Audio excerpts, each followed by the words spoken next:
warahmatullahi wabarakatuh. Yang tidak tampak wajah saya bisa duduk di sini karena saya kemungkinan banyak interaksi menghadap ke sini atau duduk di sana gitu. Nah, geser, nggak apa-apa. Agak maju, nggak masalah. Nggak maju. Nggak apa-apa. Lelakinya sendirian, jadi nggak akan berani untuk memajukan Anda. Kita perkenalkan, nama saya Ismail Hasan. Saya terlahir di Madiun, Kota Pecel ya. Di sana, alhamdulillah saya sejak kecil diuncal noneng pondok. Bukan diuncalno ya, artinya diantarkan gitu. Diantarkan oleh orang tua ke Pondok Dungus, pondoknya salah satu teman tadi, Pondok Dungus di sana. Saya sanawiyah di sana 3 tahun, sekaligus memperbaiki bacaan Al-Quran. Kemudian aliyah saya di Pondok Denanyar Jombang. Di sana saya belajar bahasa Arab, bahasa Inggris. Kemudian setelah itu saya bosan sekolah formal. Nah, ada kebosanan gitu. Akhirnya saya masuk ke lembaga pondok pesantren Salaf di Fathul Ulum Kewagean Kediri. Selama 7 tahun di sana mondok kitab tentang ilmu nahwu, gramatikal Arab dan semuanya dikaji di sana. Kemudian setelah itu 2007 saya mendapat beasiswa S1 kuliah di Fakultas Usuluddin Tafsir Hadis dan lulus tahun 2011. Beasiswa terus itu, sekaligus kalau malam mengajar di pondok pesantren Hudatul Munah 2 Jenes Ponorogo. Ada yang dari Ponorogo? Mana Ponorogonya? Sumoroto. Saya di Jenesnya dulu, dekat Jenes tahu kan ya? Dekat jembatan lah itu. Jembatan yang di situ ada sungai. Tahun 2007 akhir, tepatnya tanggal 20 Desember kena banjir bandang. Kitab saya, angkring saya semuanya kintir. Alhamdulillah orangnya nggak kintir. Nah itu, kena banjir bandang. Kemudian saya meneruskan S2 sambil di rumah menunggu abah. Dan saya memiliki saudara 9. Banyak ya. Saya putra nomor 7. Dan kemudian saya menikah 2013. Alhamdulillah istri baru 2. Anaknya maksudnya anaknya sehingga dan saya tinggal di sini. Ini tahun ketiga saya dakwah keliling dunia, alhamdulillah. Tahun 2016 kemarin saya dakwah ke Malaysia selama 27 hari. 2017 ke Suriname. Di sana orang Jawa yang diangkut pakai kapal itu. Di sana dakwah selama 21 hari. Kemudian di sini insya Allah nanti sampai Lebaran. Nggak tahu apakah di Makau semuanya atau di Hong Kong. Nah, gitu. Itu saja perkenalan pribadi saya. Dan aktivitas sehari-hari saya adalah dosen tasawuf di UII. Yang dulu UII sekarang menjadi STAI Madiun, depan Polres Madiun. Sekaligus menjadi penyuluh agama Islam di KUA Kebonsari. Nah, saya diangkat oleh Dai Ambasador, oleh Dompet Duafa, yang terkenal sebuah lembaga yang mengumpulkan ziswaf, zakat, infak, sodakoh, dan wakaf. Ini sudah usianya 25 tahun. Sudah memerdekakan orang-orang yang dalam garis kemiskinan sekian tahun. Sampai ratusan bahkan jutaan orang dimerdekakan oleh Dompet Duafa ini. Nah, jadi bisalah nanti program Ramadan ada sistem memberi orang-orang jompo, memberi orang-orang cacat. Nah ini macam-macam, ada zakat fitrah, ada zakat mal. Perlu diketahui zakat mal ini 2,5% dari gaji yang kita peroleh. Contoh per 1 juta 25.000. Kalau gaji jenengan di sini itu 8 juta, berarti 200.000 kuwi kudu disisihne kagem zakat mal. Supaya apa? Supaya tidak campur antara kotoran dengan barang bersih. Supaya barokah seperti majelis taklim tadi yang beri nama Al-Mubarak. Allahumma amin. Ibu-ibu dan mbak-mbak yang dimuliakan Allah. Ada yang masih mbak-mbak ya? Ada. Ibu-ibu?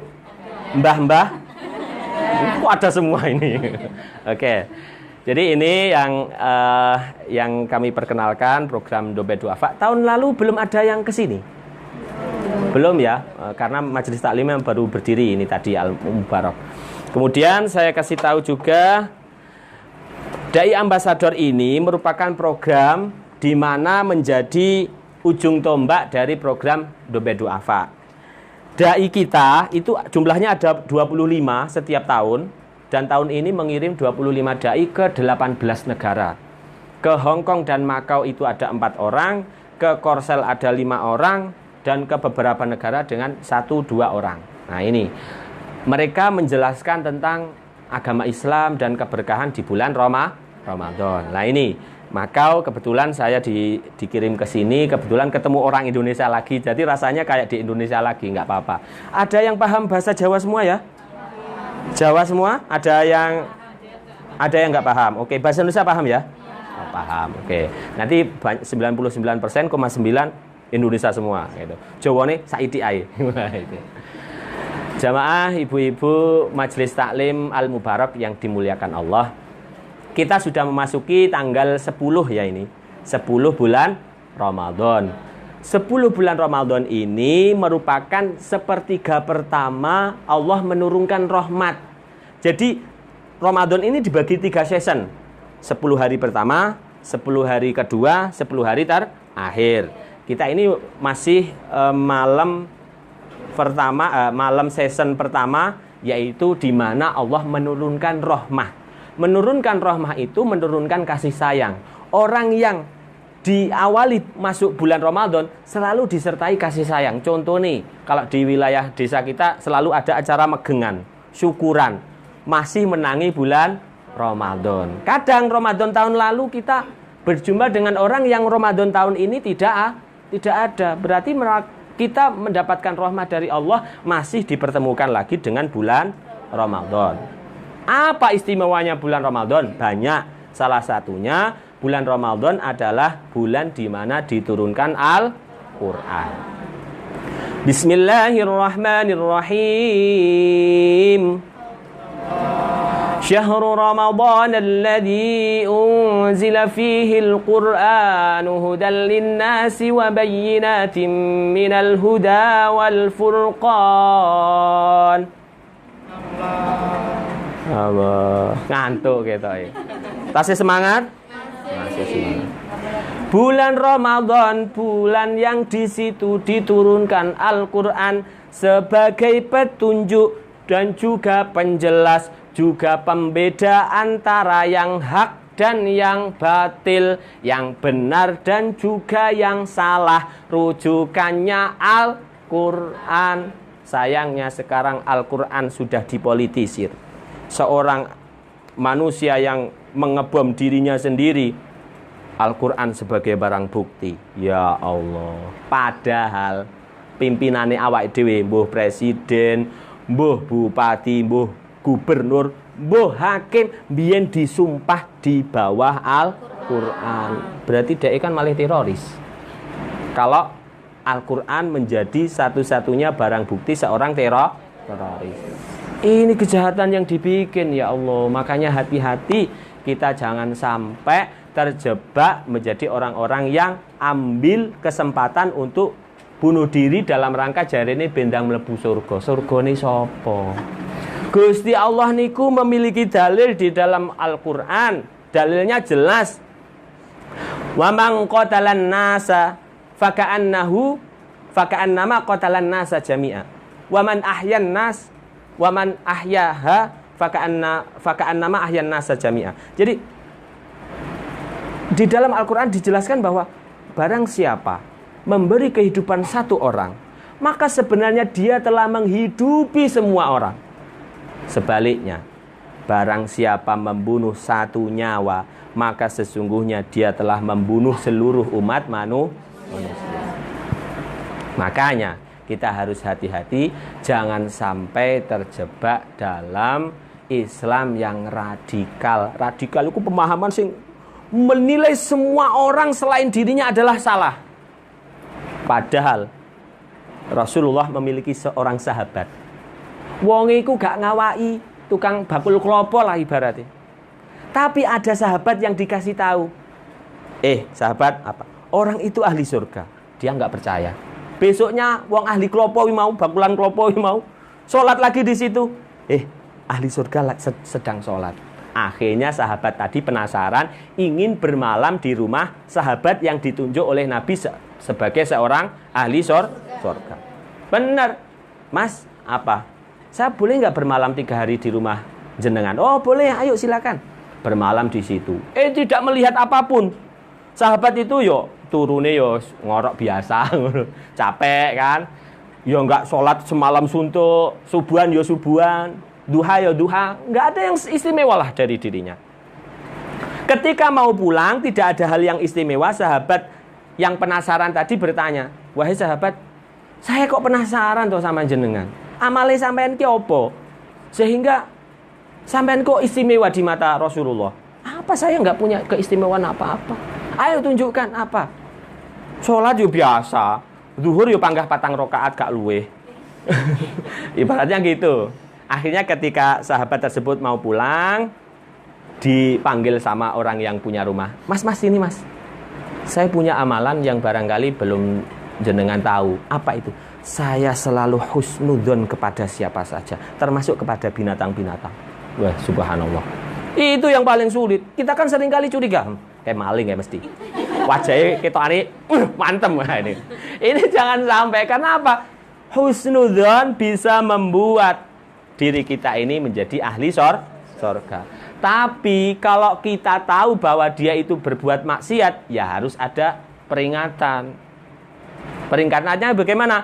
Jika tidak pakai tangan, ya pakai lisan. Kalau tidak itu pakai doa. Ini selemah-lemahnya iman. Maka dari itu kita perbanyak husnudzon kepada orang lain, berprasangka baik kepada orang lain, dan menilai baik orang lain sehingga dirinya selalu dalam kondisi tawadhu. Tawadhu itu merendahkan diri, bukan merendahkan hatinya. Bukan rendah diri, aku wong elek nyapo campur wong kae. Wes kae ketok surgane aku tak pilih neraka. Wong neraka kok pede. Ini jangan sampai. Ada enggak kayak gitu? Ya Allah, ini ngeri banget itu. Saya pernah didatangi sama tamu. Tat, saya nggak berani Tat kumpul sama jenengan. Kenapa nggak berani? Saya itu bosok. Saya itu sukanya gini. Saya nggak bisa kumpul dengan jenengan karena jenengan itu bersih, selalu senang sholawat, ngaji. Saya nggak bisa apa-apa. Justru kamu nggak bisa apa-apa ini, ayo mendekat dengan kita supaya bisa apa-apa. Makanya salah satu obat hati, salah satunya adalah kumpul karo wong soleh. Wong soleh kumpul lono. Kalau bahasa Jawanya gitu. Kalau bahasa Indonesianya, orang soleh berkumpullah dengan orang soleh. Nah, berkumpullah dengan orang soleh. Artinya apa? Ketika kita menginginkan diri kita menjadi magnet, maka besi ini tidak mampu menjadi magnet sebelum berdekatan dengan magnet, sumber magnet itu. Nah, magnet inilah orang-orang soleh. Maka dari itu ada sebuah kisah bagaimana anaknya tukang sol sepatu ketika dua-duanya dewasa menjadi ulama yang terkenal. Sampai sekarang kitabnya selalu kita baca. Namanya adalah Imam Ghazali yang terkenal dengan Hujjatul Islam. Punya adik namanya Imam Ahmad.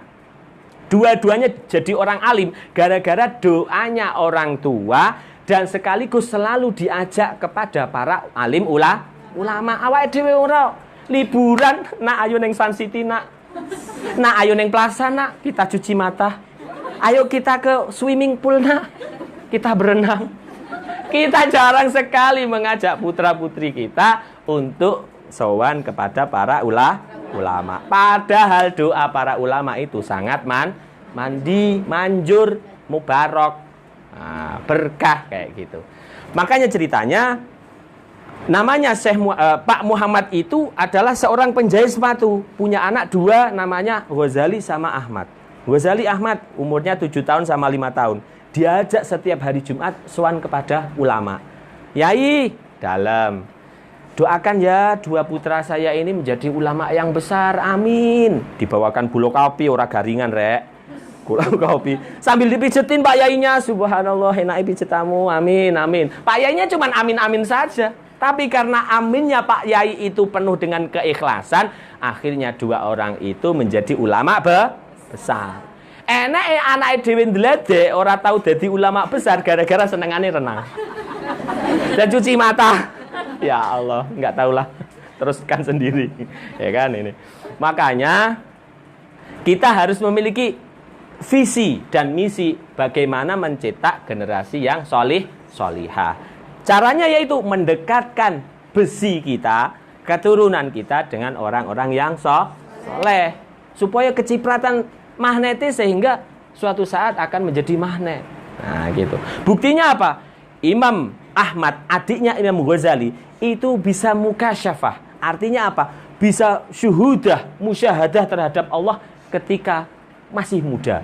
Jadi ceritanya Imam Ghazali kakaknya menjadi imam, Imam Ahmad jadi makmumnya.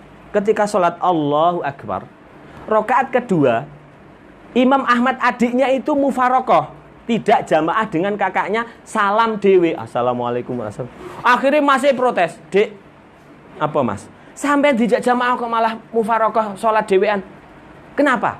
Saya melihat darah menempel di punggung sampean. Kelasnya sudah kayak gitu. Lagi mikirin apa mas? Iya, ketika rakaat ketiga saya memikirkan darah haid jamaah al-mubarak. Enggak, itu hanya spontan aja. Artinya ketika sholat memikirkan hal-hal yang bersifat duniawi, itu orang-orang yang suci itu ketahuan itu. Coba kalau kita mikirin omah, bisa-bisa gede awake dhewe nyunggi omah gitu. Ya kan? Ketika takbir dilihat oleh orang-orang soleh kayak gitu. Nek sholat aja nyunggi omah. Kenapa? Lah mau rakaat pertama sama nyunggi omah, rakaat kedua nyunggi motor, rakaat ketiga kulkas, 4 aduh ya Allah. Ini kebanyakan sunggi kan gitu. Kebanyakan ngangkat. Nah, ini jangan sampai. Makanya untuk melatih diri supaya kita dalam sholat itu bisa melatih khusyuk, harus dimulai dari awal takbiratul ihram. Oh syukur, Allahu Akbar. Jangan gitu. Kita harus berangan-angan bagaimana Allahu Akbar. Ini merupakan suatu teriakan atau jeritan hati bahwa Allah lah yang maha besar, yang mampu menyelesaikan segala masalah kita. Enake masalah awake dhewe kuwi gara-gara kita sowan ning Gusti Allah iku setengah hati. Gusti, kula duwe masalah gede. Pripun iki? Jangan gitu. Tapi sampaikan kepada masalah, wahai masalah, aku memiliki Allah yang maha besar. Gitu. Allahumma. Tepuk tangan dong. Biar semangat ya.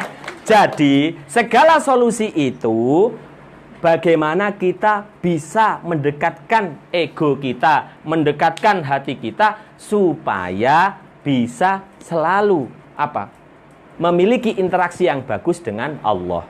Caranya bagaimana? Bagaimana kita mengatur hati kita supaya di dalam detak jantung kita selalu melafadzkan Allah, Allah, Allah. Itu. Karena apa? Kalau jantung kita sudah memproduksi kalimat Allah, maka ditransfer ke seluruh tubuh melalui darah di dalam tubuh, maka seluruh anggota tubuh kita bisa bersaksi bahwa tiada Tuhan selain Allah. La wae dhewe ora. Allahu Akbar. Bismillahirrahmanirrahim. Ini yang bikin rusak itu acaranya tidak disertai pemahaman yang bagus. Jadi ibarat orang meminta kepada orang tua tidak dengan sopan santun. Kita kan kalau meminta kepada orang tua, Ibu, Bapak, sepindah kula silaturahmi kaping kalih nyuwun arta. Kagem napa to Le? Bayar SPP kalian maem satunggal wulan. Oh iya, iki nggih jajan pisan. Mergakno sopan. Coba nek awake dhewe muni ngene. Ibu, kula niku sepindah silaturahmi kaping kalih kula nyuwun dhuwit kagem. Kowe iki omong apa kemu? Nyoh rasudi aku, ndang mulih kan gitu.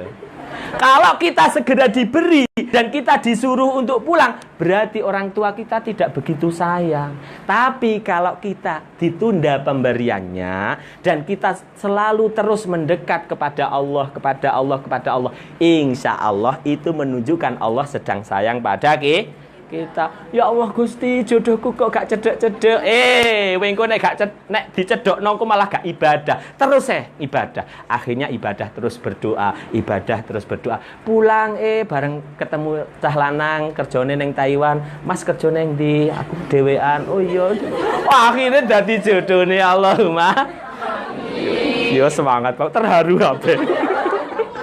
kita ya nek kisah nyata nih. Jadi ada yang kayak gitu, subhanallah.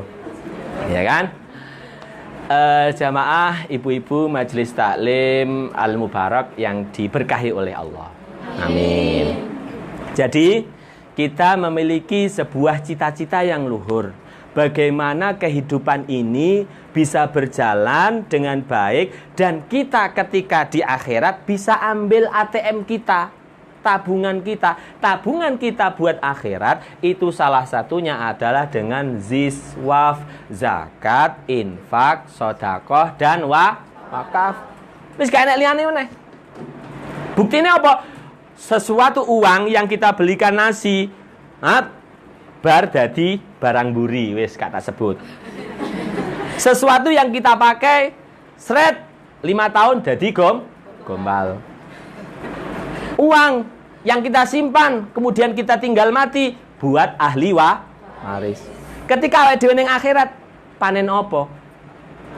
Sing bekas panganan ya ora doyan. Terus gombal amoh emoh. Terus sedih kan? Gak enak banget. Terus ahli waris untuk rebutan semua. Salah satu dari yang kita bawa ke akhirat yaitu sodakotun jariyatun. Salah satunya adalah wakaf atau sodakoh yang kita peruntukkan untuk mencari ridho Allah Subhanahu wa ta'ala. Ada satu kisah. Seorang ibu-ibu datang kepada Rasulullah. Tangan kanannya itu terbakar, dibungkus sama orang tersebut. Rasul, obatin tangan saya ya. Kenapa tangan kamu? Tangan saya terbakar padahal saya mimpi. Mimpi membuat tangannya terbakar beneran. Bagaimana ceritanya? Semalam itu saya ketemu ibu saya. Ibu saya itu ternyata di dalam neraka. Di situ hanya punya 2 helai yang mampu menghalau api neraka. Apa 2 helai itu? 1 daging tipis, 2 kain baju yang diberikan kepada anak yatim. Ini saja yang menghindarkan dia dari api neraka. Dia bingung, api neraka ini menyerang dia gini terus. Bingung. Bu, sampean kok ngene iki nyapo? Kenapa sampean seperti ini? Hanya 2 hal ini yang mampu saya bawa ke akhirat, ke neraka. Ini yang mampu menjadi penghalang saya dari api neraka. Kenapa 2 hal ini? Karena saya dulu pernah sodakoh dengan daging empal sailit yang saya berikan kepada seorang pengemis yang kelaparan saya berikan. Kemudian baju ini yang dulu sempat saya berikan kepada anak yatim yang tidak berpakaian tak kekno. Wes bar kuwi aku belas gak sodakoh belas gak tahu bayar zakat, bayar sodakoh, bawa gak tahu belas. Lah bapak di mana? Bapak berada di surga. Kok jenengan tidak bareng Bapak? Iya, dulu saya selalu melarang Bapak untuk bersodakoh, untuk berzakat. Tapi beliau selalu melaksanakannya sehingga sekarang dia mendapatkan tempat di atas surga. Anak gak terima. Oh, Bapak kurang ajar iki. Ibu neng rokok gak gelem belo. Budal. Dungling kayak wayangnya. Akhirnya naik ke dalam surga. Ayah. Apa nak? Ayah begitu tega ya. Tega gimana? Ibu disiksa di dalam neraka, hanya punya 1 helai kain dan 1 empal daging. Sementara engkau di sini asik masuk minum dengan para sahabat. Bagaimana ini? Ya bagaimana lagi, dulu ibumu tak ajak sodakoh nggak mau, tak ajak tidak supaya kikir, dia tetap kikir. Akhirnya dia seperti itu. Bagaimana? Saya pengen air surga ini dibawa untuk ibu, soalnya ibu sangat kehausan. Dilarang sama malaikat. Jangan. Diambil 1 ciduk, dibawa ke bawah, diminumkan ke ibunya. Ketika mau diminumkan, didoakan oleh malaikat, semoga tangannya terbakar. Kobong, akhirnya ciduk itu mau jatuh, ibunya tadi tidak jadi minum air dari surga. Bangun tidur, subhanallah, tangannya terbakar. Akhirnya didoakan oleh Rasulullah, sembuhkanlah ya Allah tangan orang yang terbakar ini. Akhirnya sembuh. Rasulullah akhirnya memberi sebuah hadis. Wahai sahabatku, ini baru mimpi saja tangannya terbakar. Apa meneh nyoto? Gak ero aku. Ya kan? Mimpi saja, mimpi tangannya terbakar, itu bangun tidur tangannya terbakar beneran. Apalagi ketika tersiksa di akhirat, yo kaya ngopo terbakar. Jadi debu, jadi awu, balik meneh utuh lagi. Itu enggak ada habisnya. Maka dari itu, marilah kita bersifat dermawan kepada orang-orang melalui penyaluran dompet duafa. Insya Allah amanah akan diberikan kepada orang yang tepat sasaran. Allahumma amin. Nah, ini supaya bagus, memang dalam komunitas ini bagusnya memang dalam berjamaah. Soalnya ketika kita memberi satu orang miskin oleh kita sendiri, itu nanti mesti jadi sego, mesti jadi kelambi anyar tok. Tapi kalau seperti ini kumpul akhirnya mencapai angka misalkan 20 juta, akhirnya orang miskin itu tadi dibikinkan usaha. Bu, sampean saged nopo? Oh, saya biasa jualan pecel Madiun. Oh ya, kita bikinkan warungnya, gerobaknya, sehingga menjadi usaha dan akhirnya orang tersebut terentaskan dari garis kemiskinan. Gitu caranya. Memang dalam komunitas yang banyak ini akan menghasilkan orang-orang yang merdeka, mampu baru daripada orang yang miskin. Kalau kita memberi sendirian kepada orang miskin, itu balik meneh panggahan. Niki Bu, ada 1,5 juta ini saya sedekahkan. Oh iya, wah ini gitu klambi gitu, seneng-seneng. Urung sak wulan miskin meneh. Enggak mentas-mentas. Karena apa? Tidak dibangun dengan komunitas bebarengan untuk bersama-sama membangun dan memerdekakan orang dari garis kemiskinan. Makanya di dalam Al-Qur'an disebutkan lan tanalul birra hatta tunfiqu mimma tuhibbun wa ma tunfiqu min syai'in fa innallaha bihi alim. Mantul. Jadi kamu tidak akan mendapatkan kebaikan yang sempurna sebelum engkau menafkahkan harta yang engkau cintai. Rata-rata sing dicintai duit, ya berarti iki duit iki. Wa ma tunfiqu min syai'in, dan apapun yang kita nafkahkan dari sesuatu itu, sesungguhnya Allah Maha tahu. Saiki akeh iki sing nguruh Allah tok, kudu awake dhewe. Yang menilai ikhlas tidaknya itu hanya Allah Subhanahu wa ta'ala. Supaya menghilangi rasa kantuk, kita sholawatan dulu. Siap? Hum tere bina bere nahi sakte, tere bina kya wujud mera. Hum tere bina bere nahi sakte, तेरे बिना क्या वजूद मेरा, तुझसे जुदा कर खो जाएंगे तो खुद से ही हो जाएंगे जुदा. Ya Rasulullah, bareng.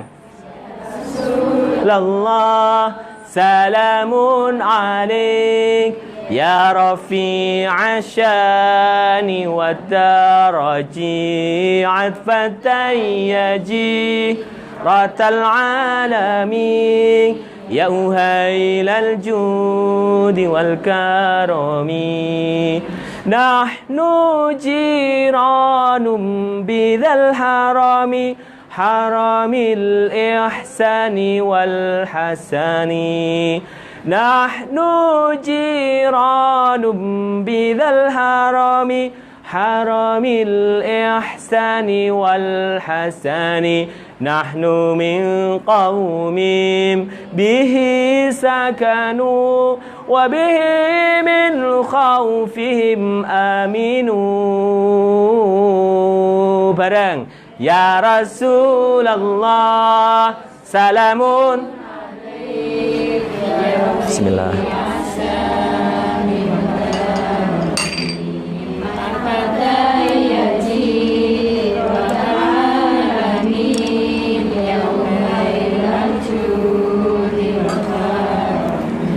Rabbin fanfa'na bibarakatihim wahdinal husna بحرماتهم رب فانفعنا ببركتهم واهدنا الحسنى بحرمتهم وأمتنا في طريقتهم ومعافاة من الفتن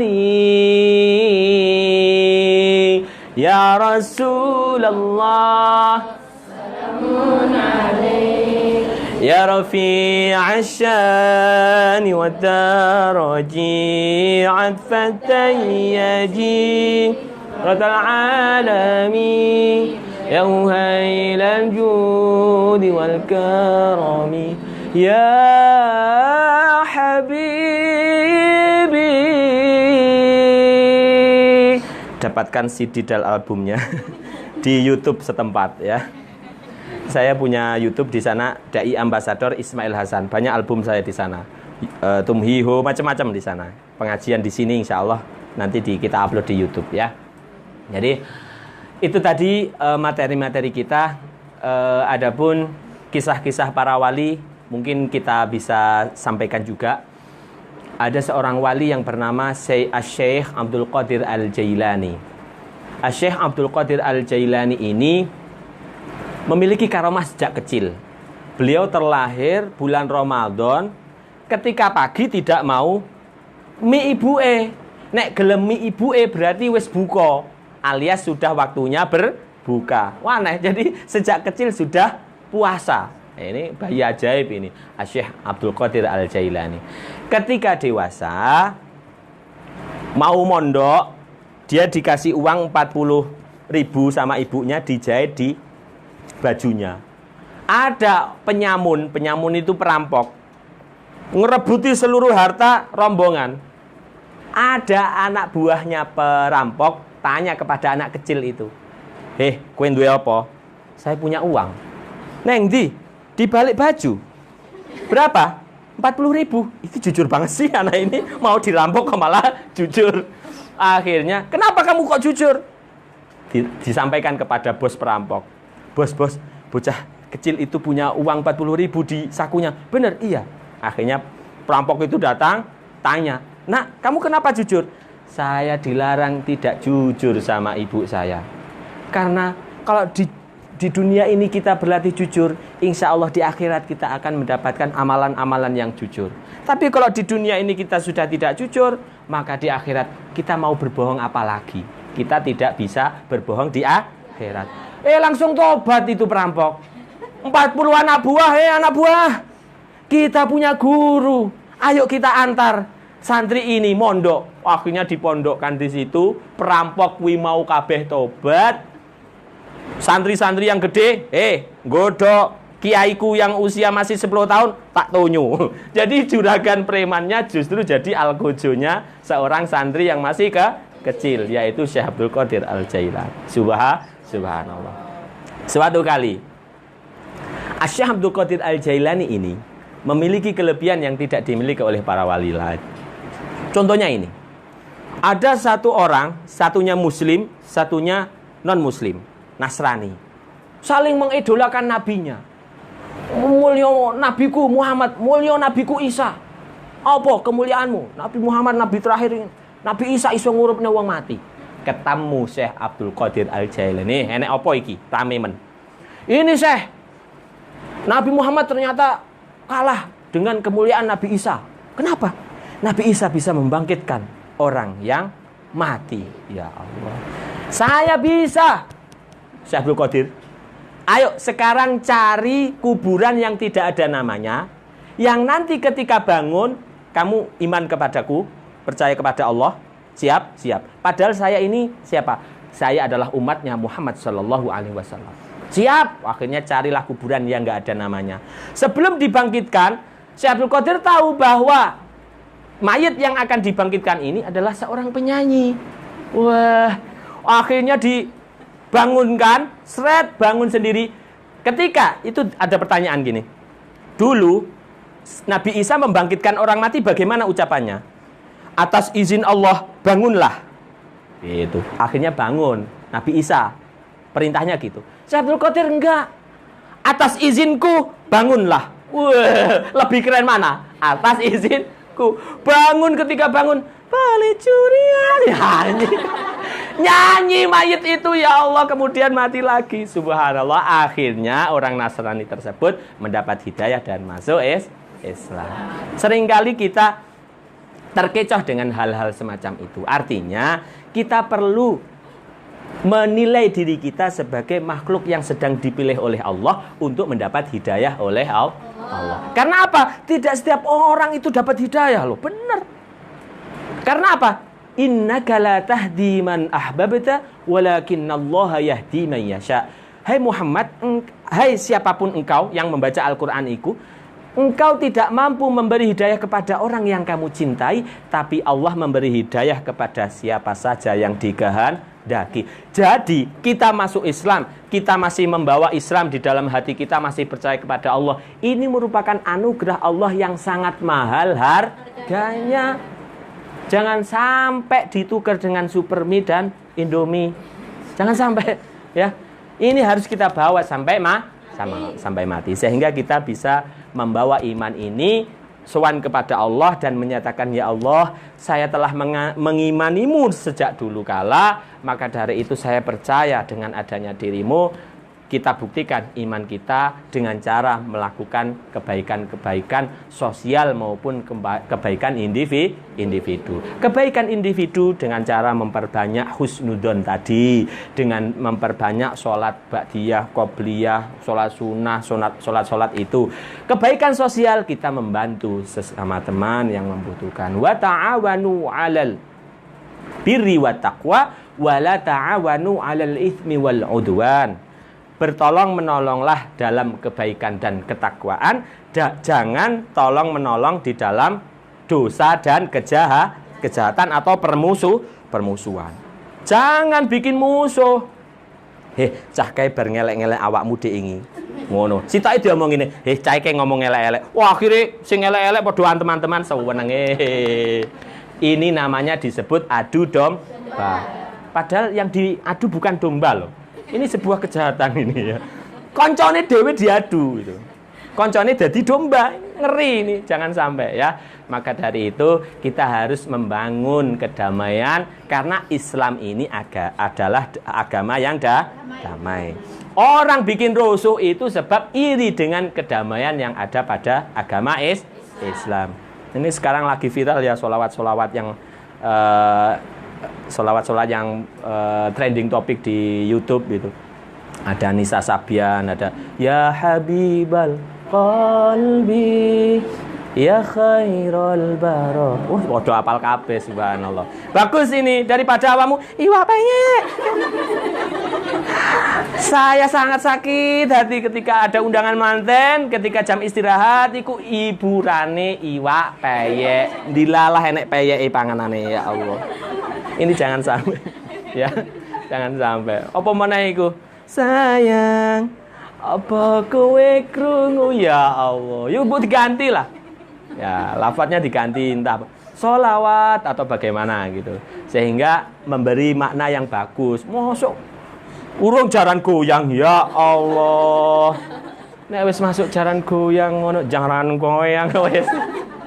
Maka dari itu sekarang hal-hal semacam itu kita hapus dari hiburan kita berganti hiburan dengan nada-nada sholawat. Ya Habibal Qalbi Ya Khairal Baro Ya lijita bil haqqi Rasulal Hidayah Ya Rasul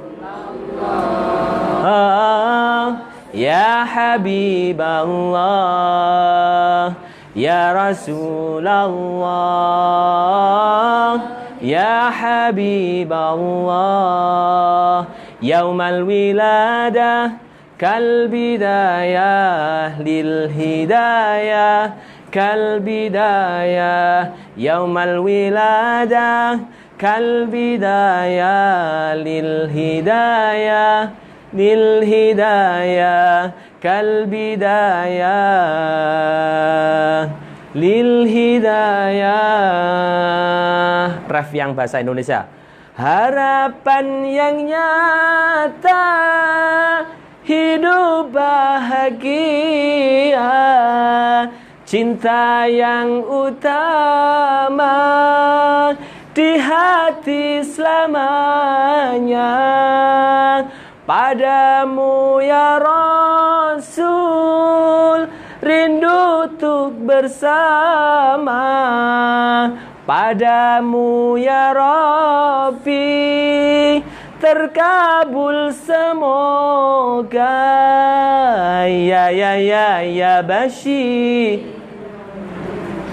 Oh, ya Bashirul khair, ya Rasulullah.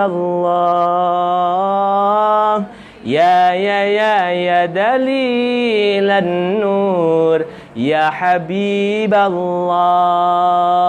ya Habibal qalbi, ya khairal bara, ya li jita bil haqqi. Bismillah. Ya Rasulullah,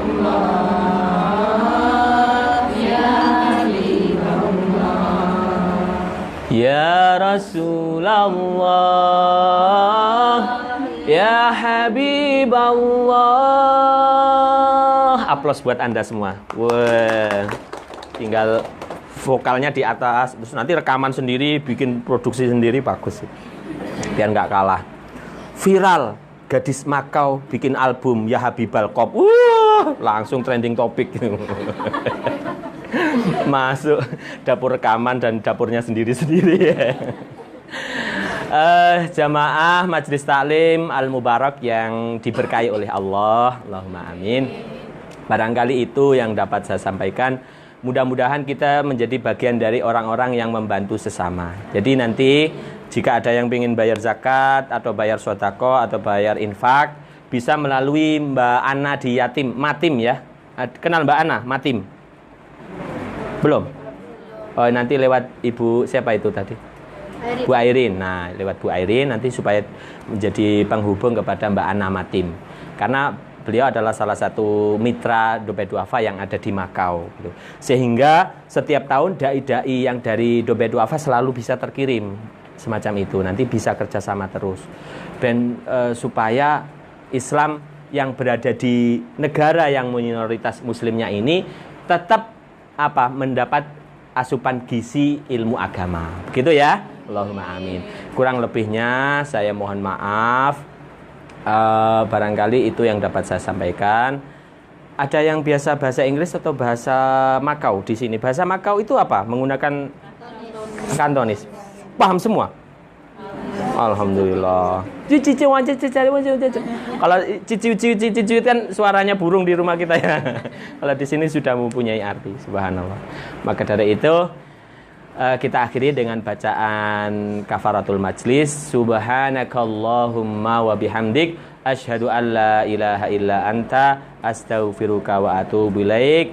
Apabila ada kesalahan saya mohon maaf, ada benar dari Allah, ada salah dari saya pribadi.